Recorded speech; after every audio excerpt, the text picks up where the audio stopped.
sound. Let's listen to the sound.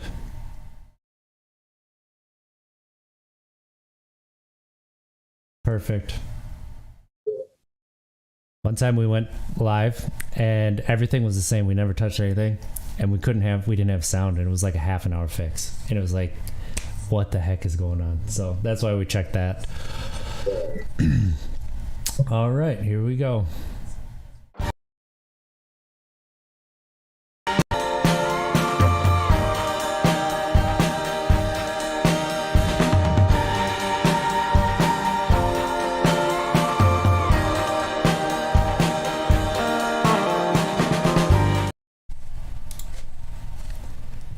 Good morning, everybody. Thanks for tapping into some Untapped Keg, our podcast about sobriety and mental health, where we spotlight stories that provide hope and love. I am one of your hosts, RJ Zimmerman, and I have the pleasure of being here with Alex Green. Alex is a former football running back, having last played for the Hamilton Tiger Cats of the Canadian Football League. He played college football at the University of Hawaii, played 3 seasons in the NFL after being drafted by the Green Bay Packers in 2011. How are you doing this morning, Alex? Actually, I guess it's afternoon. I'm great, man. Pleasure to be on, man. Much respect. It's always good to get on here and share the story and hopefully touch some lives, change some lives, and be that voice of impact to the people that, struggling, man. So, the ones that sick and suffering, there is help out there. We're here to deliver the message. You and I were talking before the show started, and it is so important just to tell your story, get it out there to as many people as possible, because you don't know who it will help. Everybody feels like at some point they're alone, right? At least I think that everybody does, because I do. And I love that you're so open and willing to share your story. So before we get into it, let's hear a message from our friends at Sober Athletic Wear. Alcohol, drugs, food, sex, gambling, shopping, pornography, gaming, and even social media are self-medicating tools we use to escape life's traumas, depression, and anxieties. Sober Athletic Wear's mission is to destigmatize addiction, mental health, and the negative stigma surrounding the word sober. If you have a heart for people dealing with mental health and addiction, show your support by repping the Sober brand. Visit soberathleticwear.com to browse Soberwear and also watch a clip from our Untapped Keg podcast featuring Troy Colmer, founder of Sober Athletic Wear, as he shares his story of addiction and why he started sober. Remember, we are all getting sober from something. All right, back to the show. So, Alex, with all of that being said, right, and we kind of teed it up, everybody has their journey and their story, and every journey has a beginning. So where does the Alex Green story start? So you're right, man. Every story has a beginning. Mine started as a kid when just wasn't being the biggest kid in school. Not the fastest in track. I was a chunkier kid. I was little. I had a real bad stutter. Wasn't dressed the nicest. My swag wasn't really on point. I wasn't developed into my body yet. So I had a lot of insecurities, man, coming up, and got teased in school. And it didn't take until high school where I felt confident in who I was and started to develop. My body started growing. I started excelling more in sports and doing a little better in school. And so I think from that point, I never really dealt with those issues from before. I just kind of ignored them from childhood and just rode the wave of just becoming into this new, becoming quote unquote popular and getting more attention and having more girlfriends and hanging with the cool kids, and whatnot. I kind of just thrived in that, You know, I wanted to always be like that. You know, I wanted to be cool and feel confident in myself and, you know, like who I was. And so it took a while to get there. But I think that's where the underlying issues, and I'm still early, I'm 4 months, so I'm still working the step work. I'm on step 4. I just finished my childhood and I had to answer some difficult questions. You know, now I'm in my adolescence where it's getting to the nitty gritty, where it's like, okay, now when I was aware of these things, how did I deal with them? You know, how did it affect me and whatnot? So that's what I'm on now. But as I'm going through it, I'm learning that a lot of issues that I had as an adult stem from the childhood trauma that I had, and just, you know, being teased and teachers saying I'm not smart enough or being put in different classes, you know, and how it affected me throughout my life. There's a lot of feelings that got me to the point where I was using so much that I wanted to avoid all those feelings that I had, you know, all those emotions, all those insecurities and doubts in myself. I wanted to avoid them completely, so I would drink and use. So that's where it started. I'm gonna take you to 2008, my junior college in California.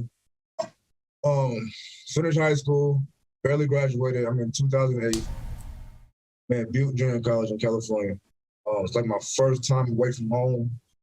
You know, really on my own and trying to live life and be an adult, but still a kid, and, you know, relying on your parents for support with money and whatnot, but still doing things on my own and trying to make good choices and take care of responsibilities. You know, going to class, going to practice, make sure you eat, make sure you're washing your butt, you know, keeping your house clean, you know, things like that. You know, staying out the streets, you know. Now you got freedom, so now it's like, okay, I can actually be out as late as I want. Nobody got to tell me I got to go home. I'm in my own apartment now, so just going through that. You know, I took that as freedom. I took that as like freedom to do all the bad things that I wanted to do that I couldn't do. You know, especially drinking. I could drink all the time if I wanted to, and I did. Every weekend we would get drunk. So during the weekdays we kept it cool because we had practice and whatnot, and games on Saturday. But after the games on Saturday and Sunday, you know, we were drinking until we can't. You know, and just being a college kid, you know, straight from home, and, you know, having this newfound life. So I think that's where the drinking part of it started. You know, I drank a little bit in high school here and there. I remember a guy gave me a Gatorade bottle with liquor in it, my junior year in high school. And, you know, I loved it. I loved the feeling it gave me. You know, I didn't have the anxiety no more. You know, I was sitting in class and I didn't care about not sounding smart, you know, or answering the right questions. Like, I didn't care about getting turned down by a girl that I really liked. I'm gonna go approach her. You know, it didn't matter. So I liked that confidence he gave me. They call it that false confidence, and I love that feeling. So I was drinking all throughout junior college, you know, a lot, you know, smoking weed a little bit, you know, weekends here and there. You know, it didn't really come when I got drunk. But that carried on. You know, I was still excelling on the field. You know, I was still taking care of my classwork. I was still doing good in football. You know, I was still handling my business, and I was still on my mission to go to university on a scholarship. My junior college, so I was still on track to reach my goals while I was doing the drugs and alcohol. So it wasn't a problem for me. You know, it wasn't. There was no bad thing that was wrong with it. It was just, okay, this is just something that I do on the weekends, but I handle my business on the weekdays, so everything is fine. No, life is good. This is what I can do. So I get blessed to get a scholarship to the University of Hawaii with the help of my good friend Demetrius Davis, who I grew up with in Portland. And you know, again, it was the same thing. You know, I'm still handling my business, still going to practice, still going to school. I'm on scholarship now, so, you know, life is good. I'm eating a lot better, you know, living a lot better. You know, the stress is off. Now all I gotta do is focus on school and football. I don't gotta focus on where I'm living. I don't gotta focus on what I'm gonna eat that day, you know. And weekends are coming, you know, again, you know, drinking, you know, smoke a little bit, you know, and I was just doing those things, you know, every weekend. You know, if we had a longer break throughout the week, we traveled a lot being in Hawaii, so we had 2 weeks sometimes where we wouldn't even be on the island. We'd be in the mainland for a 2-week game. So, you know, if you don't have practice that day or a couple of days off, you know, I go get something to drink. I'll find it somehow. You know, I ask a buddy who was 21 on the team, and, you know, he brings some liquor to me, or I'll, you know, get some weed from somebody in the town that we're in. You know, it wasn't hard to find it, you know. And how they say, you always bring yourself with you. I bring myself like every road game, you know, even back then. But again, it's not a problem. It's just what I do. I'm going to ball on a weekday. I'm going to go to school on a weekday. I'm going to ball on the field on Saturdays. And on Saturday nights, I'm going to turn them up. We're going to have a good time and go enjoy ourselves and get as drunk as I can or as high as I can. And Sunday, I'm going to recover, go get in a hot tub, steam room, and Monday all over again. So life was still manageable at this point. That go on for 2 years. My best friend got killed February 28, 2010. And that was my first time experiencing death that I felt that was next to me. I felt like I died. It was that close. And so on that day, February 28, 2010, that's when the alcohol and the smoking turned up to another level. It went from weekends to anytime I felt the pain of losing my best friend, and it didn't hit me until about like a month ago doing my step work that I realized, like, man, okay, that was a big part of the increase in my drinking and drugging was my best friend being killed. But I didn't realize that even, over 10 years ago. I didn't realize it. So I just continued to until I felt the pain, losing them that I would drink. It didn't matter if I had practice the next day. It didn't matter if I had, a game. I just wanted to not feel that feeling no more of losing somebody that was close to me. So it picked up, but again, my life is still manageable because I'm still excelling on the field. And I would use that pain on the field to like, man, I'm about to go hard as I can because I know he'd be proud of me if I do. I know that's what he wanted. So I would use that as my motivation also. Ignoring the fact that it was still killing me that I was, drinking so much and smoking so much because of the pain. So it's like a gift and a curse in a sense, as far as my body goes, my mental. And but that went on for about 2 years until I get drafted to the Green Bay Packers. I go there and now I have money in my pocket and a lot of time. In college, we got practice to being in Hawaii. They want to practice 2 or 3 hours before whatever team we're going to play against on the mainland so that our body clock get used to it when we go over there. So every practice was at 5 in the morning. So we're up at 4, walking down to the field, 4:15, you're on the field by 4:45. So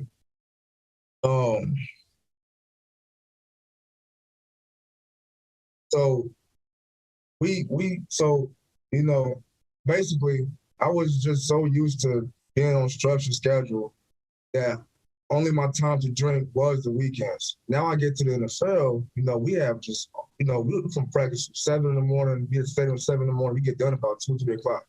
During the season, now during training camp, it's a lot longer, of course, but during the season, it's done about 2 o'clock, 3 o'clock. And I wasn't one of those guys who's gonna spend a ton of time in the treatment room or a ton of time watching film with the coaches, as I should have been. Then I get injured. I tore my ACL rookie year, so now I have a lot of time and no responsibilities, and we still getting paid.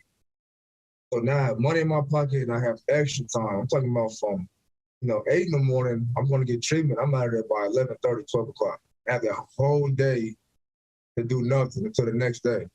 With I don't gotta watch film because I'm not playing. So I don't gotta get much treatment. I'm recovering my ACL. So I would literally, man, every day after treatment, about 12 o'clock, I would go straight from treatment to the liquor store and get a bottle of Patron. Every day. And it was every day because I was drinking a bottle every day. And I would go home, I would play video games, I would talk on the phone, I would just relax, I would smoke. And by the time I go to bed about 10, 11 o'clock, that bottle was already gone. Either I'm passed out or I'm just, crazy conversations on the phone or walking around somewhere or driving somewhere to the store just for entertainment, while I'm recovering the ACL. So that's when it picked up more and, it didn't hit me again. Like, okay, I was dealing with the stress of not being able to play. That was my first time I had to manage not playing the game that I love for the first time. I'd never been injured before, especially that long. I always had just minor injuries, but I always played, always in the game. I only missed like 1 game in college, if that, like a half of that. So this is my first time dealing with, okay, a real disconnect from my therapy. This is my therapy. This is what I love to do. This is what I know how to do at a high level. This is all I know how to do since 7 years old. This is my life. And it stopped. And I didn't know what else to do. I didn't have no hobbies to pick up. I didn't really have nobody to call that could understand, because all the guys who I was connected with were still playing. So they were focusing on the playbook, and they were still traveling and doing the thing on the field. So the drinking picked up constantly, man, and I shut it down as my recovery got closer. My ACL recovery got closer, and I being able to play. I ended up playing my sophomore season. I ended up starting six games. And, it went back to the weekends. Then I got responsibilities to play again. And so my drinking went back to the weekends. And, life was life. So I had outside stress happening. And in that newfound life, the people coming at you and you don't know how to handle it. And, you got extra cousins now, and you got friends who want to hang around you. And people kind of got their hand out, and people want things, or they want you to be on this and be on that. And, can you come by and sign this? And can you come sign that? I didn't know how to handle it, so weekends, man, was my time to kind of release all of it, just drink, especially if I wasn't doing good on the field. Then you hop on social media and you're hearing all the back talk, all the lash. It's like, man, how you deal with it. Even when you're doing good, you feel good. And so I'm going to drink. Any excuse that I could find to drink, I would. Whether it was great, I had a great game, I had a great week practice, I'm going to have one. I had a great game, a bad game, a bad week of practice, I'm going to have, or 2 or 3. Oh, yeah. No matter what the result was, And so that was a weekend thing, and they sent me to the New York Jets. I go to the Jets, 2013. And at this point, I'm just kind of done with the game. I'm not playing how I should be. My knees falling up at every practice. Not the same running back that I know I can be, so that's discouraging. They sent me to the Jets. Now I'm going to a losing team. No offense to Geno, but I go from Aaron Rodgers to Geno Smith. It's not the same, Rex Ryan and McCarthy, it's just night and day. It's a whole different world. And Green Bay is a tight-knit, family-ran organization and community. In New York, that's the real NFL. It's the market. The media don't care. They're there to get paid. So they're going to say what they want. They're going to say it how they want to, good or bad. They're going to get a story out, and they don't care if it hurts your feelings. They don't care if it affects your family. This is the market. This is the business. This is how things are run up here in New York. And I had to adapt to that. So I go up there, man, and it's just a different vibe, and adjusting to that lifestyle and being more in the business part of the NFL was just in itself was stressful, man. I couldn't really deal with it. So in the training camp, I didn't even love the game no more. Talking about a game that I played since 7 years old, man, that I would go outside in the middle of the day, put on a Halloween uniform, football pants, go out in the grass in the front yard, fall down, get grass stains, rub the grass in my pants, go inside, look, I'm a football player, you know what I'm saying? Like really loved it, like slapping my brand new cleats, like I was sick, you know what I'm saying? Like slept with the football, like, one of those kids, you know what I mean? So, and here I am living my dream, and I hated going to practice. You know what I'm saying? I'm getting paid to do something I love. Like, I'm here now. I finally made it, bro, and I hated it. I hated waking up like, man, I gotta go to practice. And so I get picked up, man. I wasn't into the game. I would go to practice, man. I would drop a pass, and just go back to the huddle. Like, I wouldn't even see where the ball landed. I wouldn't even go pick it up and go finish the rep. I was just like, I don't even care. I didn't want to hear Rex talk in meetings. I didn't want to talk to the players. Like, I just didn't want to be there. And that depressed me because I couldn't figure out why I didn't want to be there. Like, how come why do I hate going to this place that I love so much? And I couldn't tell nobody that because they're gonna tell me, well, like, what you mean, bro? You're gonna leave. You getting paid all this, but I'm going to a BS job, getting paid, 2 cents an hour. You know what I'm saying? You get paid this and this to do what you love, to play a kid's game. So I couldn't really relate it to nobody. So I had to fake like I still loved it. I had to pretend like I loved it. Oh, yeah, I'm going, but I wasn't in it, man. And so that went on for a year. I played out 2013 year. I came back 2014. They brought in Chris Johnson, Michael Vick, Ed Reed, you know, some legends. You know, guys who I looked up to growing up. And I knew I was gone. You know, 2014, I had Chris Ivy, Blau Powell, Chris Johnson, I had practice squad guy, Darryl Richardson, it was a beast. You know, and I just wasn't in it. And I was losing weight. I wasn't working out hard in the off season. I didn't care. I was drinking. I was smoking. You know, and just real depressed. And doing these anxiety pills. You know, and I was seeing doctors like 3 times a week. Man, I just couldn't figure out why. You know, I just couldn't figure out why. So I was on these pills. I was numb all day, and so I just kept on with that lifestyle, man, until it ran me into being released. So I get released in 2014, and now I'm done. You know, now I'm done. And so now I'm drinking every day. You know, I'm going to get some liquor every day. You know, I'm smoking every day. I'm calling it weed, man. I'm getting big packs of weed. You know, I'm getting 3-4 bottles of liquor at a time. I know one of them going to be gone by the time I get to the house. The other one's going to be gone 2 hours into being in the house. I'm going to need more, so I might as well get 4 now so that I don't need it later. You know, addict mindset. You know, alcoholic mindset. You know? Oh yeah. So, I'm gonna get 4 now, so I don't need it later. Oh wait, all 4 are gone. Dang it. Yep, exactly. Now 4 of them gone. Yeah. I'm gonna need, next time I get 6. You know? Right. Yep. So that was my life, man. From 2014 when I got done playing, because now I was officially done, and so now I can do what I want. I don't have to be healthy no more. I was tired of being healthy. I was tired of not being able to drink how I wanted. So I was tired of, you know, living that lifestyle, waking up, having to go here and work out, eat healthy, and go back, you know, and go back for treatment and go see the doctor. I was tired of that. I was happy to be free. You know, I had that freedom again. And I always took me with me. Every single time, every city I've been to, I took myself with me. And that was fresh kid.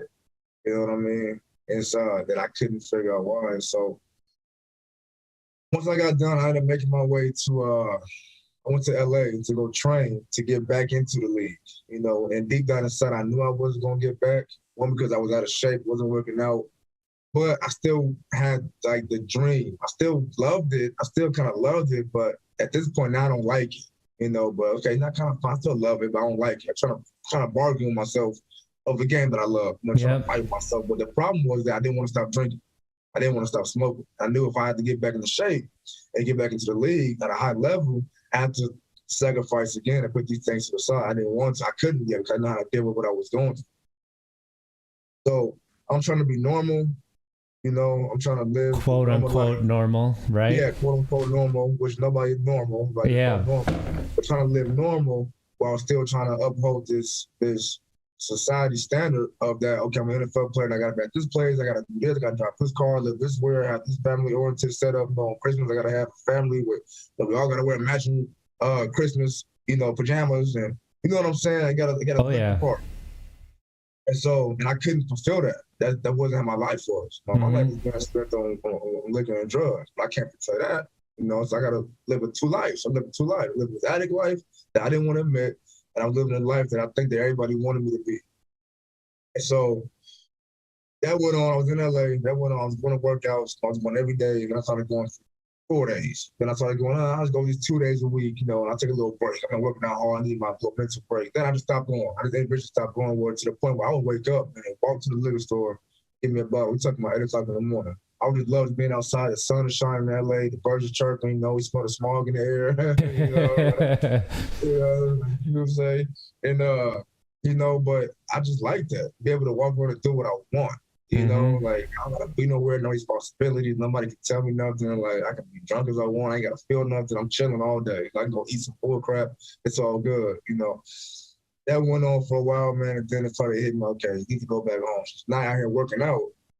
That was my excuse to not be around my kids, right? So you're not working out no more. Make your way back home to Portland where your babies is at, right? So after about 6 months to a year, you know, it was like, okay, like, what's the truth? But the truth is that I came to LA to avoid going home. Because I knew that I was an addict alcoholic, so I didn't want to go home to the kids. Yeah. And that's no responsibilities. I want to live this free life. But I'm not playing no more, so that wasn't my excuse. You know, I had to be honest with myself. So I made my way back home to Portland.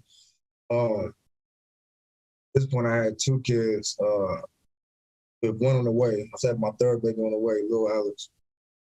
And okay, I was trying to figure it out. Okay, let me get my life back together, settle down, got my girlfriend, little Alex's mom. Okay, everything is it looks good. Everything looks good. Okay, boom, I'm good there. I must be good because it looks good. Right. I got my personal training job. I got my family. I'm back home. I got the nice car I want. I'm living in a nice place, nice area. Okay, cool. This is Alex Green's life after football. This is it. Because it looks good. It fits the mold of the standard I was supposed to look to the outside.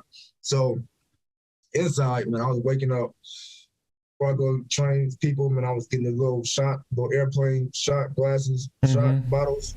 Man, I'm gonna go get those from the store and maybe throw about 5 of them back with my work uniform on, about to go train a group of people, drink 5 of those, and then I'll go train. Then I'll go coach. You know what I mean? Then I go teach,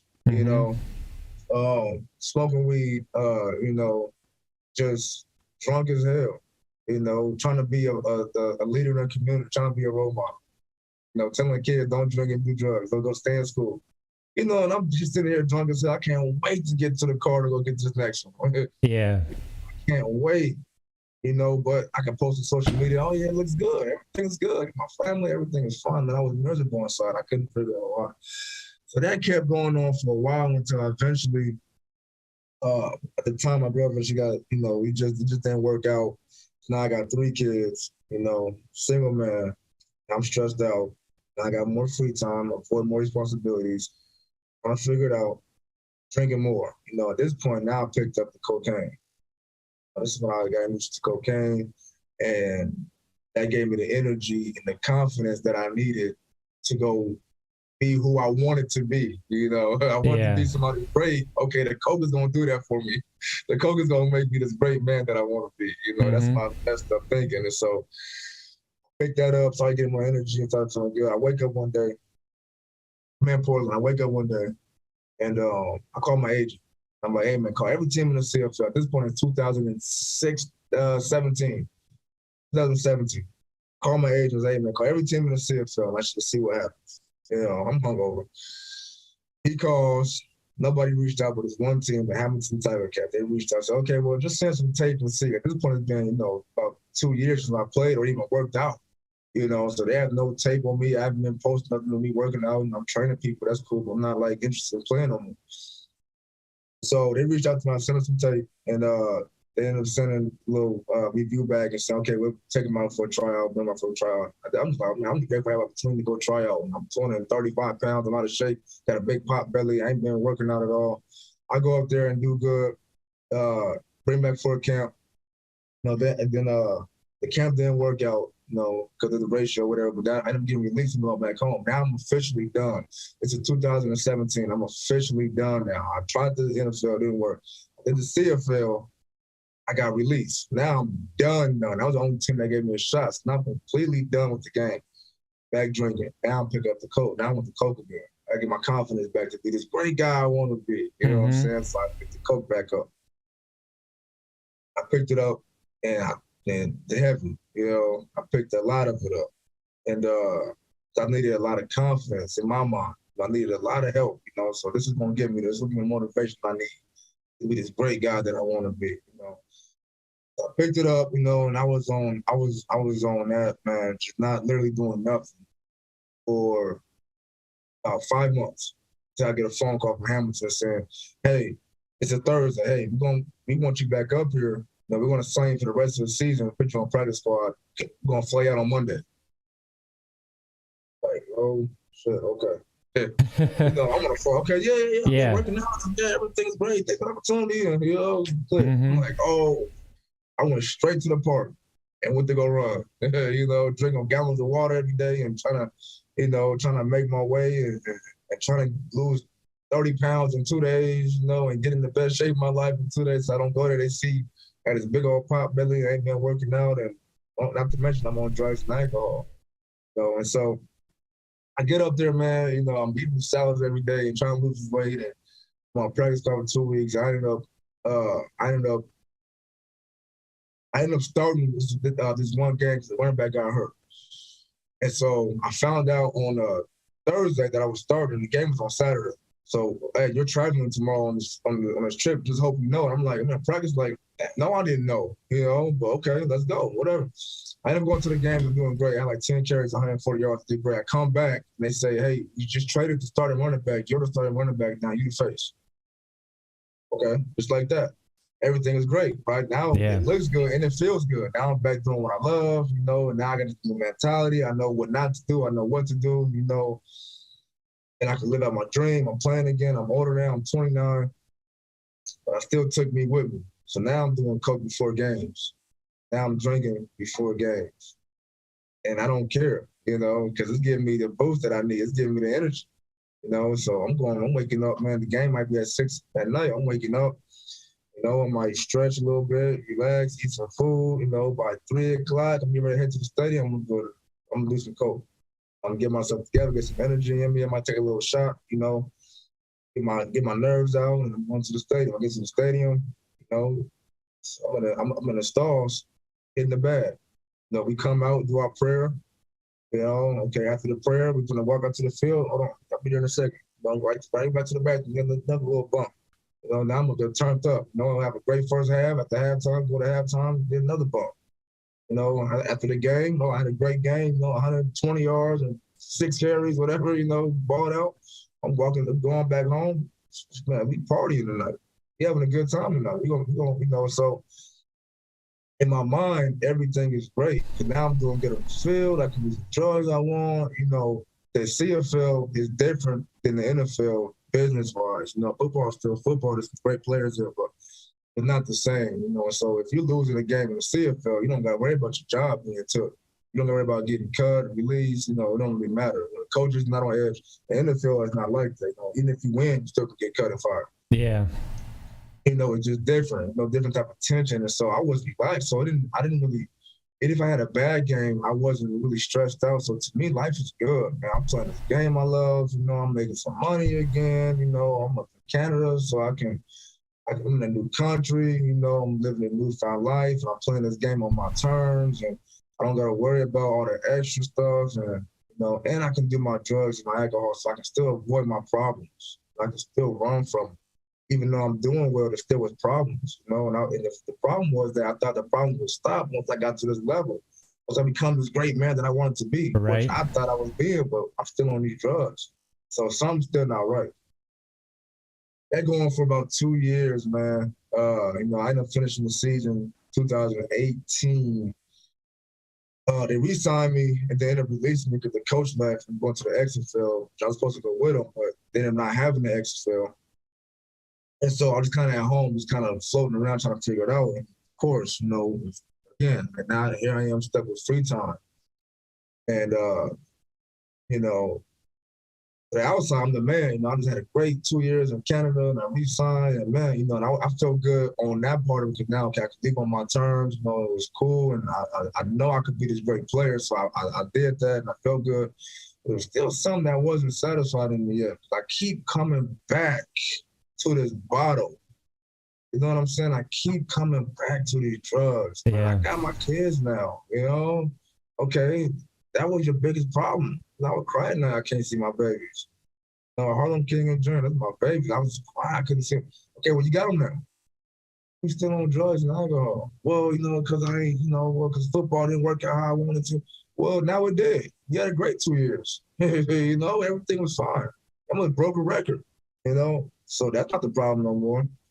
Man, the funds ain't looking right, and man, if I just had this, okay, well now you got it. Now you made some money up there. Now you back on your feet. Now you got all these opportunities, so that ain't the problem. So what is it? I couldn't figure out why.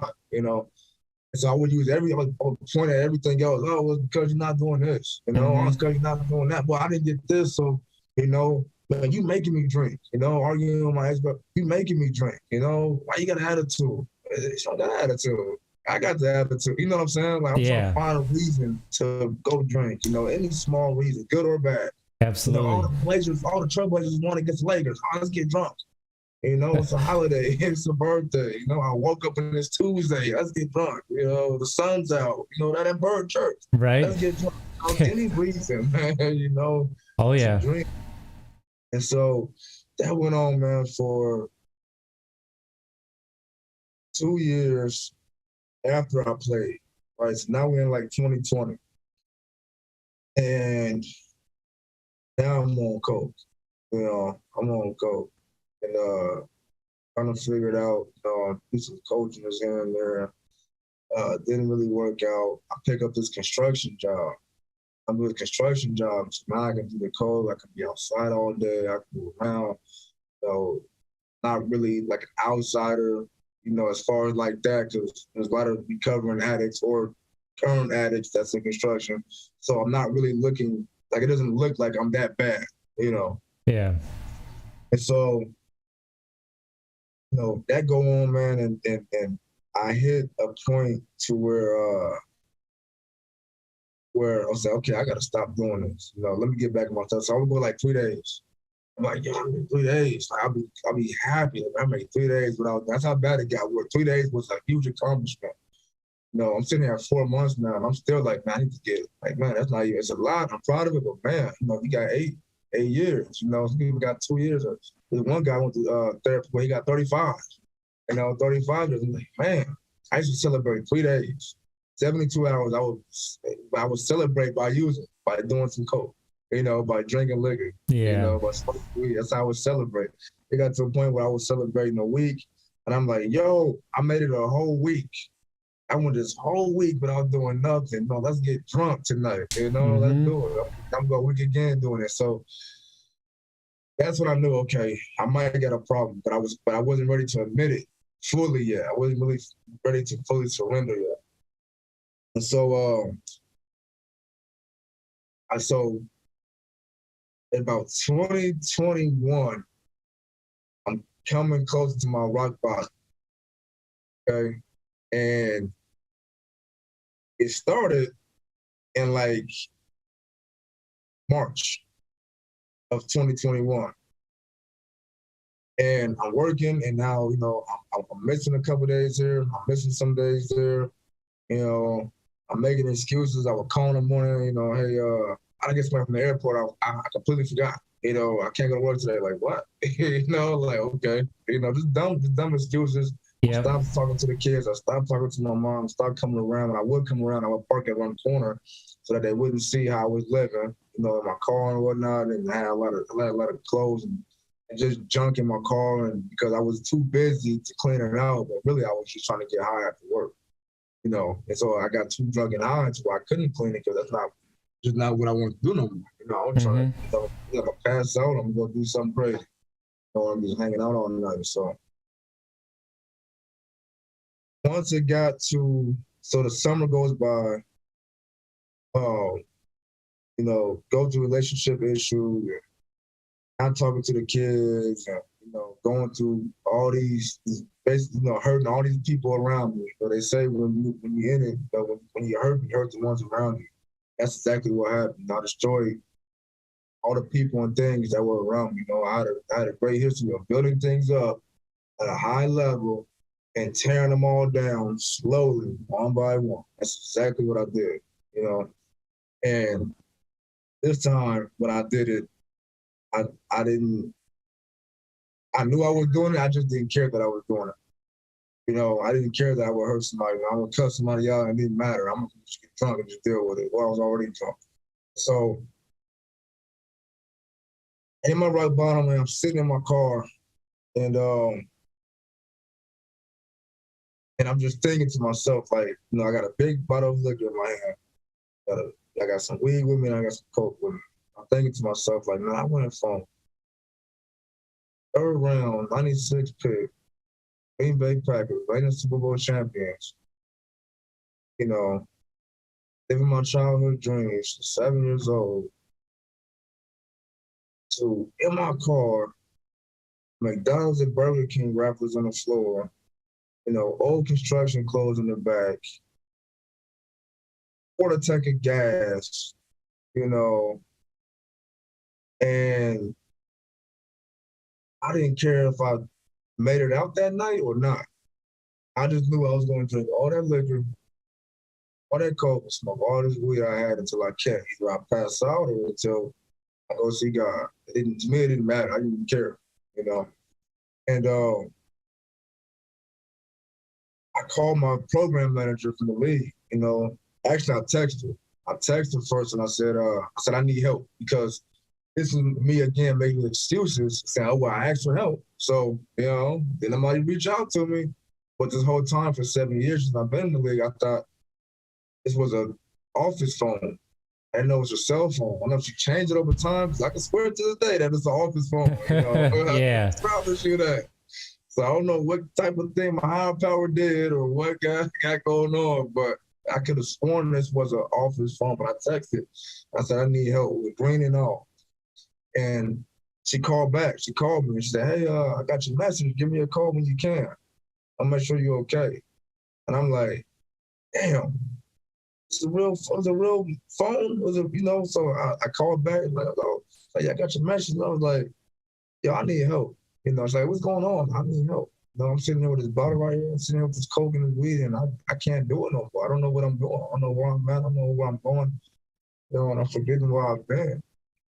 And she was like, you know, I should sat on the phone with me, man, for an hour and a half while I vented, I cried, I sobbed, man, I was like surrendered in a sense to her, man, and you know, she had her baby in the background crying, and you know, she sat on the phone with me, and it was late, you know, it was late. She was 3 hours ahead of me.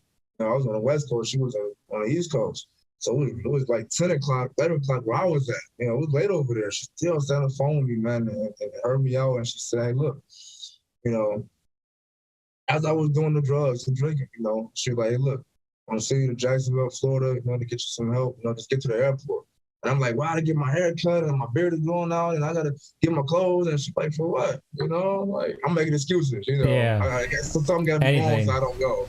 You know what I'm saying? So I'm like, you know, get your hair cut for what? You go to treatment. You're not going to a club. You're not going to do no interviews or nothing. You're going to get help. And so, I ain't got no clothes. And I'm like, what do you need clothes for? You know, like, you good. Like, just go to the facility, you know. And so it took me like a day to really, like, okay, I'm going to go. You know, can I have my phone still? No, your phone got to be, you got to get your phone up when you get there. I can't have my phone for 45 days. How am I going to do that? You know, that's my addiction too, it's the phone. Yeah. And so, you know, like that was hard, probably the hardest part. But, you know, so I did that, man. I went to Jacksonville, Florida, November 10th in 2021 or 22. And, or 21. And, I, you know, gave it up. No, I just gave it up, man. And went there 45 days, and I spent 10 days in like a room where they knock on your door and bring you the food because you got to quarantine and detox and all that good stuff. And so the other 35 days, man, I was just getting help. I was seeing my therapist, Juan, which is a hell of a dude. You know, I was in fellowship with other people, other NFL alumni that was in there.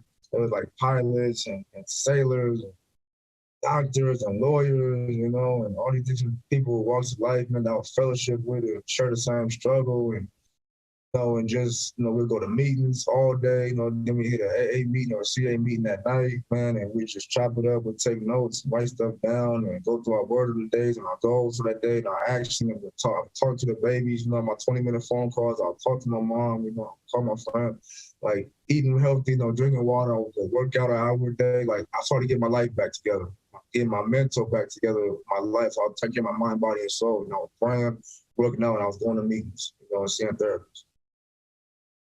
I get out, you know, and I come straight here. You know, I'm in Houston, Texas, so I got out of treatment. So my sobriety day is 11/11 because I was sober the next day. So I went in there drunk, you know. Yeah.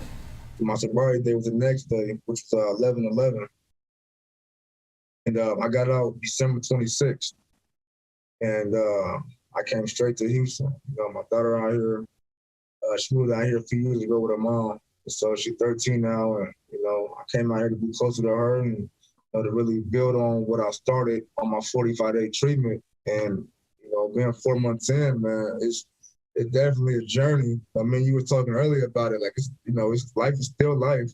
You know, life don't just dramatically get better, but we get better. And so just like how I took myself with me when I was down, now I'm taking myself with me while I'm still recovering, and how I destroy people around me. Now it's the other effect. Now I'm uplifting the ones around me, and they see the energy, they feel the energy, and I'm putting good into the universe, and I'm actually doing what I'm supposed to be doing and talking to who I'm supposed to be talking to, and seeing the babies and being that guy that I thought these drugs would help me be. Now I'm finally being that person, without it. And on the side of the fence, man, it's a whole different feeling, and you hear it in treatment and you hear about it, it's like, oh man, that's BS. Like, man, yeah, it ain't like that. Don't try to sell me this damn health dream. You know what I'm saying? Right. I'm different, bro. Like, I get messed up. You know what I'm saying? Like, I go all the way. I'm going off the bridge. Like, don't try to tell me how this whole new life is good for you. I didn't believe it for a long time. But that I'm in it, it's like, damn. I've been missing out, man. I've been missing out on life, and even, like I said, life is to life. So I still get stressed out, I still get anxiety, I still get depressed, I have bad days, but I'm able to deal with them now. I'm emotionally stronger. So I'm able to deal with them when they come. And once you deal with them and get through them, man, they say just too short. Man, it's really a blessing to be able to sit here and talk with you on a Zoom podcast and not feel like anxiety. Right. I feel like I'm sounding stupid. Like feeling like, okay, when's this gonna end so that I can go get my fix, right? Back all sweaty and yeah, man. I related to it what a lot you said. I really appreciate how vulnerable you were through that whole story, through your story, right? It's not just a story; it's your story. A lot of what you said, like, with the NFL, living your dreams, we get told this fairy tale when we're kids. You get the job you want, you live your dreams, everything's good. There's nothing else you could want. Like with the girls, it's find your prince. With the boys, it's, slay that dragon. Slay that dragon, you get whatever you want. That's not how it works, unfortunately. That's not how any of it works. And honestly, our school system, what could we do? What could we use more? Right? Could we use that algebra we learned, or could we use better coping mechanisms?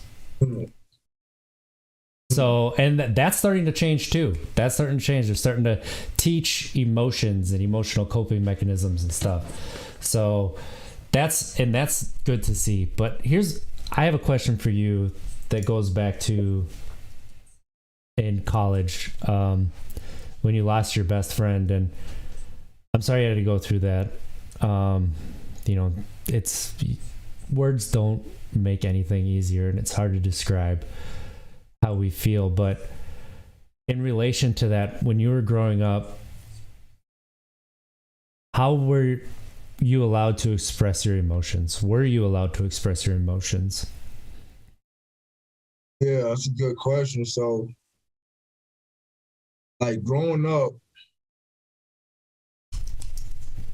it was like, I was always on the emotional side anyway. I was like the crybaby, in the family.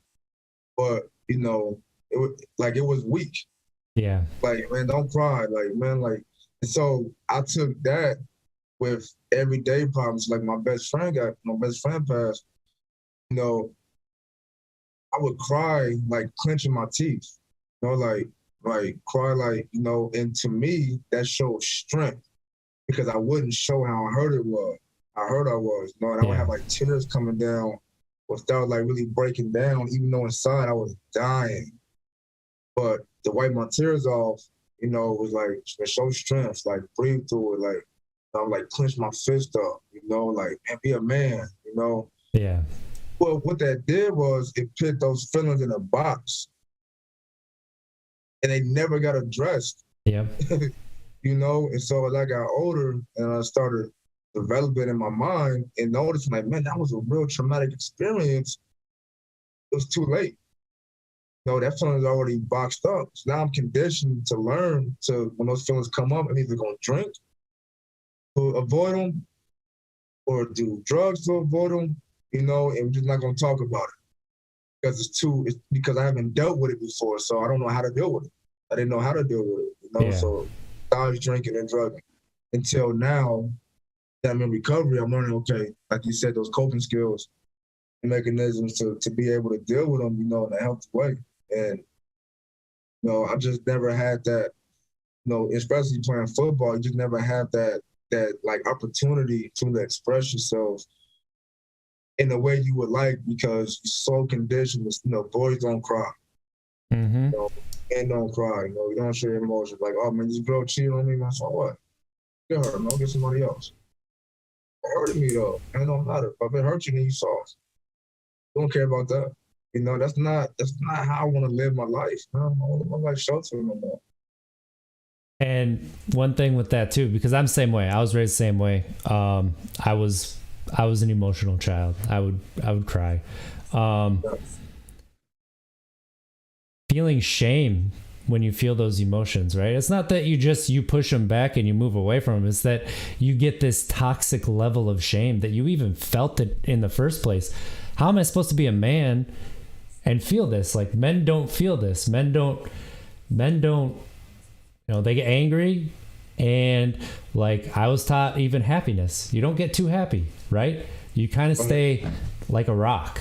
And so I would get these feelings, and I'd run away from them, no matter whether it was work, whether it was drinking, whether it was video games, whether it was books, whether it was anything. I could get away from these emotions. And I think that that's really important to acknowledge for us, for other people as well, that like your emotions are important, and embracing them is the strength, and pushing them away is actually the weakness. And I don't even know if it's necessarily weakness, but just not healthy. Right. I agree. I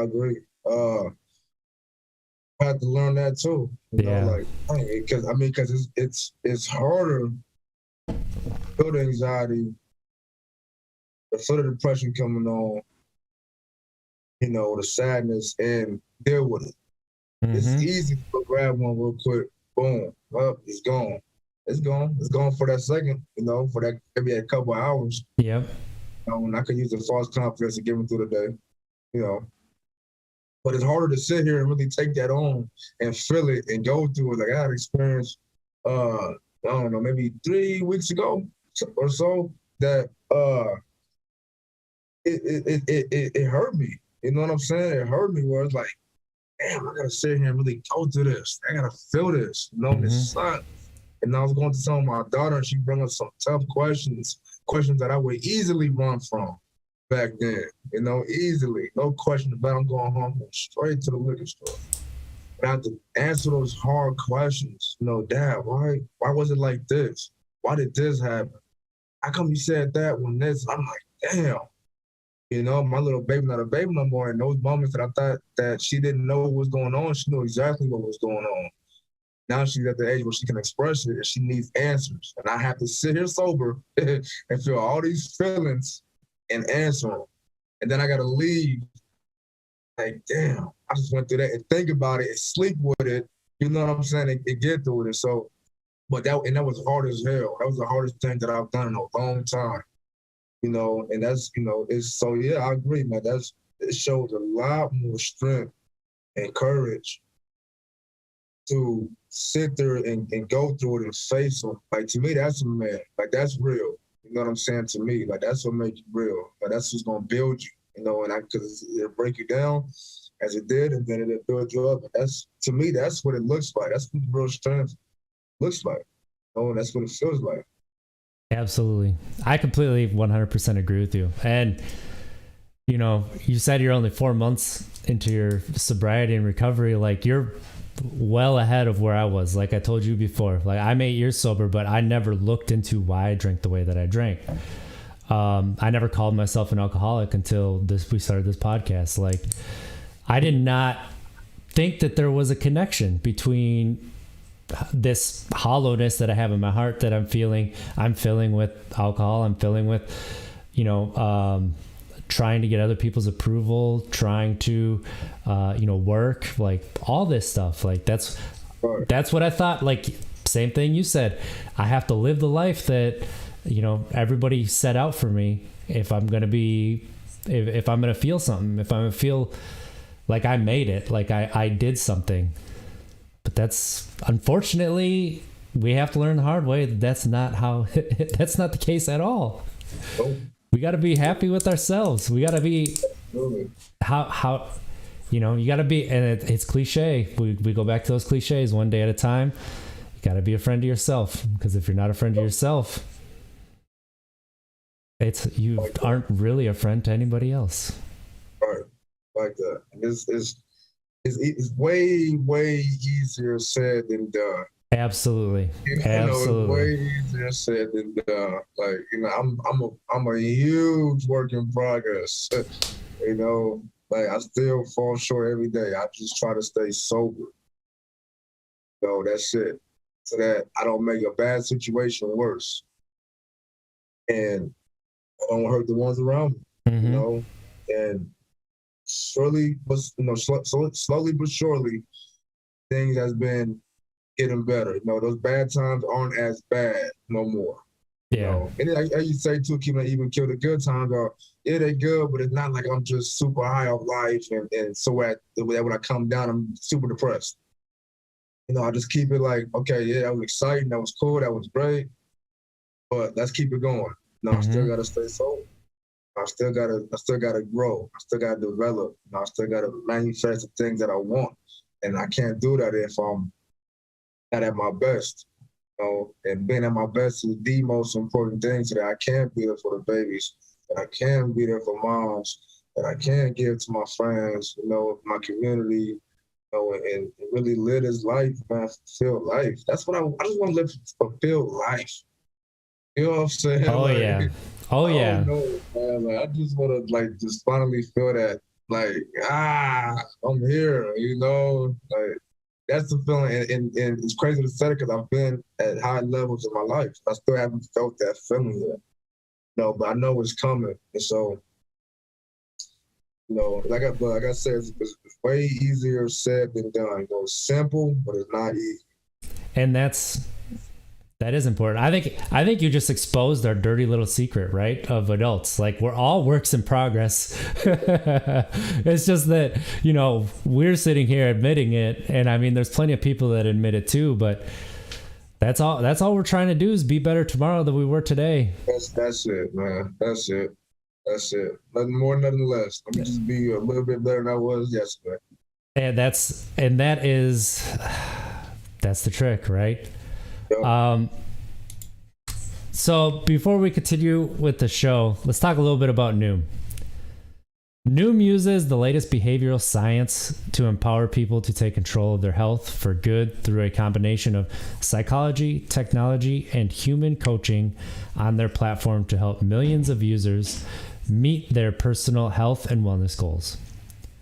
A lot of people face pressures to change themselves to fit other people's expectations. And the more freeing solution is to find things that work for you. Noom understands that everyone's weight loss journey is unique, and what works for someone else doesn't mean it'll work for you. That's why Noom's approach adapts to your lifestyle. It's flexible and focuses on progress, not perfection, allowing you to work towards goals at a pace that's comfortable for you. Noom Weight makes it easy to start your weight loss journey to stay on track with personalized lessons to help you gain confidence and practical knowledge, one-on-one coaching, and a cognitive behavioral approach that teaches you how to be mindful of your habits. 75% of Noom Weight users finished the program, and more than 60% of users that engaged with the program kept the weight off for a year or more. So start building better habits for healthier, long-term results. Sign up for your trial at noom.com/believe. Again, that's noom.com/BLEAV. And I actually started using Noom, and it's and everything I just read is sobriety, right? Like the way that sobriety and recovery interacts with everything else in our life, I think is understated. And the things that you can take from dieting and personal training and all this other stuff can go into your sobriety, and you can take things from your sobriety and put it into your life. So let's hear a word from Way real quick. The weather's changing again from winter to spring, and as it's happening, I'm noticing my skin's starting to dry out even more. So quench your thirsty skin and leave it feeling satin smooth with Way Melrose Body Place Cream. Fast absorbing to nourish your skin when you need it most. The hydration that lasts and prevents dryness. High quality, nourishing ingredients like squalene, coconut oil, cupuaçu butter, and experience the new Way Melrose Place Body Cream and Body Cleanser. Your body, your way. Go to THEOUAI.com. That's theway.com and use code BLEAV to get 15% off your entire purchase. That's 15% off your entire order at theway.com using the offer code BELIEVE. And now let's go back to the show. I appreciate your patience there, Alex. We got a bunch of people in the comments here over on youtube.com/Untapped Keg, and a lot of people are they want to let you know that your story is inspiring them. So we got Troy from Sober Athletic Wear. He says congratulations and keep going.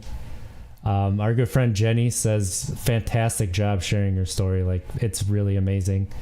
And then Charles, who was on last week, he says, Alex, keep being the new strong you. Thank you for sharing your story. So Sure. I wanted to relate all of that to you because it is hard telling your story. The more you tell it, the easier it gets, right? But getting in front of people and telling it is not something that's easy. So let me ask you a question about the sobriety and being a parent. How has it kind of affected like you being sober and being present and answering those questions? Have you noticed the change in how she reacts when you're there? Yes. Yeah, the engagement is different.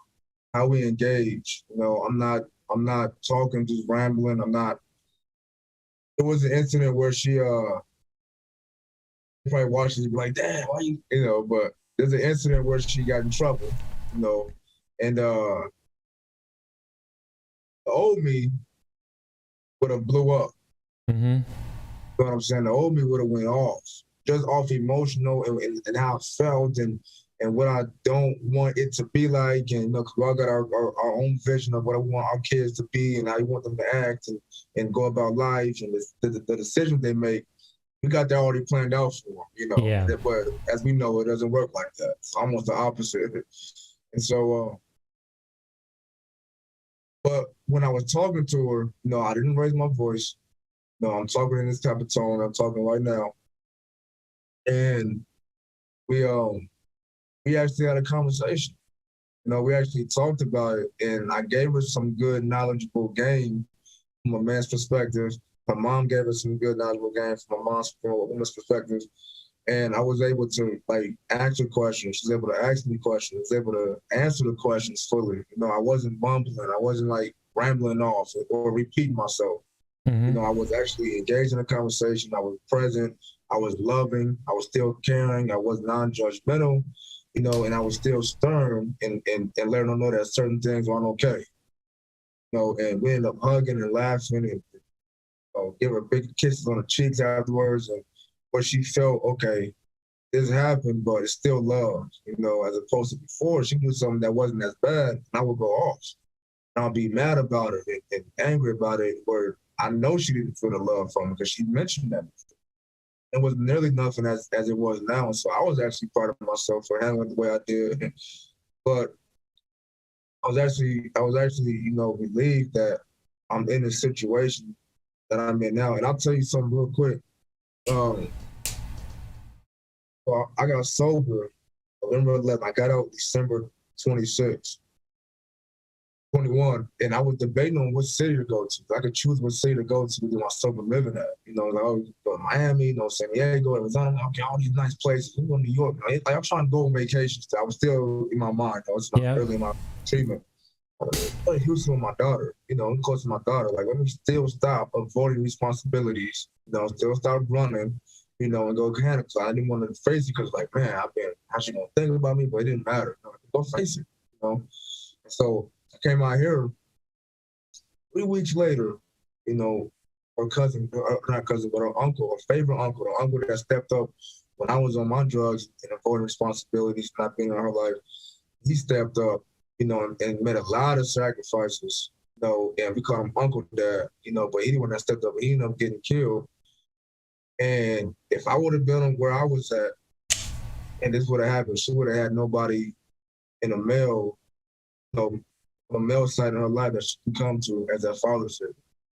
And so, the higher power, man, God works in mysterious ways, man. Rest in peace, Isaiah.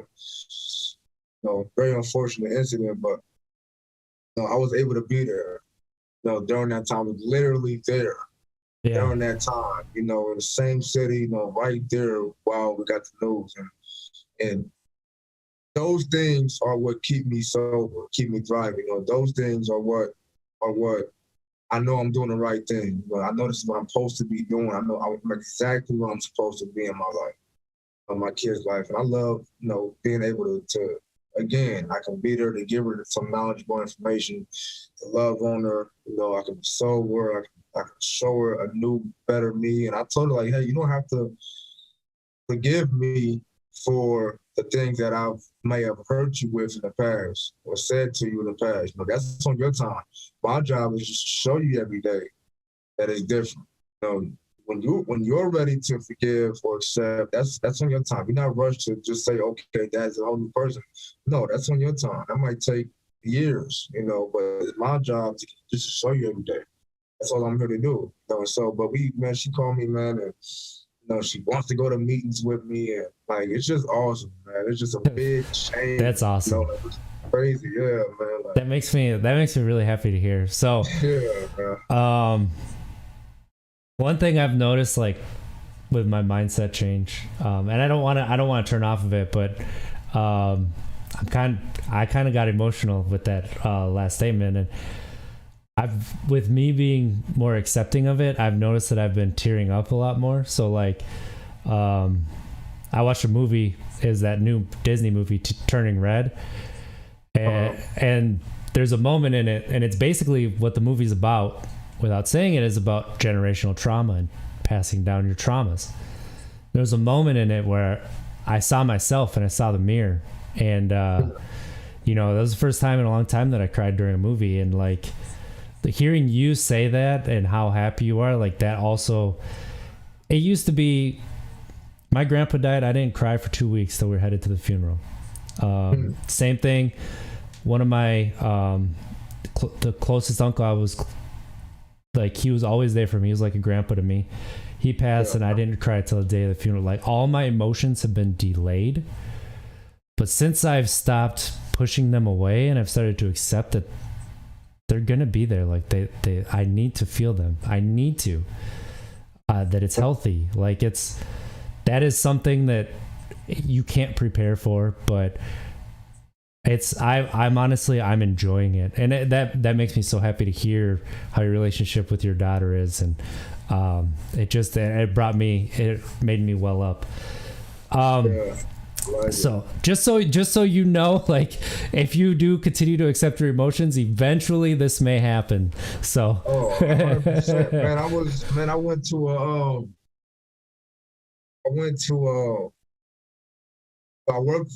as a personal trainer, but then I'm also doing programming. So I'm learning this program that we talked about before, like managing emotions, managing relationships, time management, financial literacy, social media etiquette, which is huge for these kids. Yeah. But I went to this, and I had big anxiety. I was going to this meeting to kind of present my program and what I wanted to do with the after school academy. It's a partnership with them. And coming there, I'm a little nervous and stuff, and we got just talking and open up, and like, long story short, she ended up loving it, and I ended up it was just flowing, and everything was good, and I was explaining what I wanted to do with the kids, and she was like, "Oh, that's perfect for what we want to do." It's like, "Man, can you come after spring break?" And I'm like, "Yeah," it's like, "Yeah," and it all worked out right through my foundation. It all worked out, and I was driving home in the meeting, and I just started crying, man, because I'm like, how far have I come? You know what I'm saying? And I was telling myself, like, man, when I was in treatment, once I kind of got out of my detox and started moving around, and I was getting ready to get out, I was so motivated. I was like, man, like, I just want to get out and just get this going, because I came in with nothing. I came in with a duffel bag and down to my socks, and I was like, man, I just want to get out and not make my life. And I, at that moment, I was like, bro, it's been 4 months. Like, look how far I come. I had that moment, like, I was really proud of myself. I just started crying. So I know what you're saying. Like, that's awesome. Yeah. I was sitting here crying like, but it felt so good, man. It's like, wow. God, I just felt like, man, like, this is the feeling that I've been wanting, doing drugs and drinking. This is what I've been looking for. This is what I would drink for. I would drink to feel this. Yeah. That self-fulfillment and joy and real peace, and I could never find it to the drugs and alcohol, no matter how much I did, and I'm getting to that point where I'm starting to feel it, what I've been wanting to feel, man. It started coming out my face, man. I couldn't even help it. So yeah, I understand. I haven't cried on the movie yet, but I'm sure it's I mean, it was different because, like I said, usually that doesn't get me, but I was like, I'm holding my youngest, who's 2.5, and he's napping on me, and nice. My 4-year-old's cuddled up against me, and we get to the end of the movie, and it gets to that point, I'm like, I just started crying a little bit because I've seen as a parent the trappings, right? No parent has kids wanting to pass on their hardships. No parent has kids wanting to put my stress onto them. But luckily, like, I've been able to take a step back and see when it's happening, or their mom has pointed out, like, hey, at one point you're kind of jealous of the childhood that you're giving your kids, and it's not the things that I'm giving them, because I think at this point I had more material things than they have. It's the love that they're given every single day that I am jealous of. I'm allowing them to feel their emotions and be creative, and it was true. I was jealous of the childhood that they have so far. So, Alex, as we're winding down here, what's one thing you want people to take away from your story? Yeah, man. Just knowing that there's help. There is help and there's resources, and no matter how deep and dark that rabbit hole may be or get, and climb out, and you can recover, not unrecoverable. And there were times that I didn't believe that I was recoverable. I didn't believe that I was like them. I wasn't in that category. Either I was too bad and I wasn't going to fit in, or I wasn't bad enough and I wasn't going to fit in. Some guys that are way worse than me, like, I'm not like him. He needs this. I don't really need it, really. He actually needs this. I just got to be here for a little bit and I'm okay. That little step, So then there were times where it was like, man, I think mine is way worse than that guy's over there. He just had a little weed and couldn't stop weed, and I was on coke. I was drinking every day. So when we get to those realizations, man, that you can recover, you can climb out that hole, man. And it's a whole different life on the side, man. There's no judgment, nobody judges, and we're all trying to make it. There's no blueprint to life. We're all trying to figure it out. We all got, like I said before, we all got a story, you know, and each one of our stories is unique, and it's our story. Nobody can take that away. So embrace it. Embrace the struggle, embrace the story, embrace the trials and tribulations, man, and just each day be better than the last. I love that. And going sober is the most selfish decision that you can make, and make it for yourself. Like you said, you know, you got to be ready for it. So, Absolutely. Alex, if people want to keep up with you, where can they find you? Yep, you can find me on Twitter at @A_Green. You can find me on Instagram at _Green15_. I'm also on Facebook at Alexander D. Green Sr. Then we have a Dream and Believe Foundation. I also have Drelieve Fitness, DRELIEVE Fitness, on Instagram as well. So you guys can find me there, man. Foundation is coming up. I also have a book coming out, children's book coming out pretty soon called Dream and Believe. AJ Wants to Play Football. Very inspiring children's book. Give you guys an update on the release via social media. But yeah, man, I'm here. You know, I'm here sharing stories and just trying to impact any way I can, man. You know, and be impacted. You know, I love motivational. So if you guys have any motivational books or quotes or stories, or even just phone calls and messages, man, feel free to shoot them out, because I need it as much as, you know, anybody else do. So we all in this together, man. You know, together we stand. Absolutely. That's so.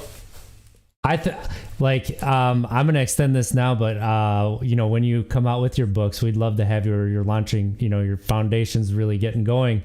We'd love to have you back. So I think we got some conversation left in the tank here. So Absolutely. We're just getting started, man. Absolutely. So this has been Untapped Keg, our podcast about sobriety and mental health, where we spotlight stories of hope and love. Find us on all podcast services under Untapped Keg, and find us at youtube.com/Untapped Keg, where each week we put the podcast up as a video. Remember to leave us a comment, let us know how we're doing, subscribe, and leave us a review, please, as well.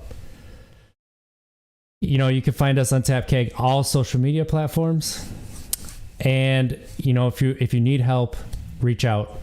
We will offer peer support. We'll help find resources that are near you, and we'll just be the ear that maybe you need. We'll be that shoulder if you need that.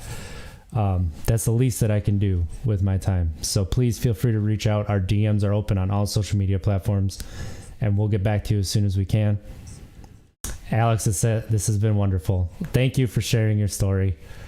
I love it, man. I appreciate you having me on, man. Super dope. Absolutely. Shout out to Untapped. Thank you. And everybody, let's have a good week. Let's try to be better tomorrow than we were today, because at least if we don't make it, we tried. Have a good week, everybody. Sure.